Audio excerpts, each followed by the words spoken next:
V9 news ધારી ચેનલમાં આપનું હાર્દિક સ્વાગત છે। જોઈએ આજના મહત્વના સમાચાર।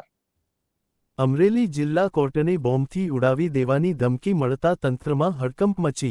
અમરેલી કોર્ટને મેલ દ્વારા આ ધમકી મળતા જ પોલીસ તંત્ર સક્રિય બન્યું હતું અને તાત્કાલિક કોર્ટ પરિસર ખાલી કરાવવામાં આવ્યું હતું।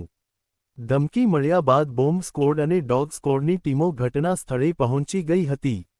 તેમણે કોર્ટ પરિસરમાં દરેક ખૂણામાં સઘન સર્ચ ઓપરેશન હાથ ધર્યું હતું।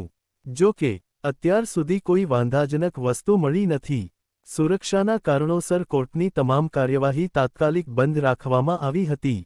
આ અચાનક બનેલી ઘટનાને કારણે કોર્ટ પરિસરમાં થોડા સમય માટે દોડધામ અને અફરાતફરીનો માહોલ સર્જાયો હતો।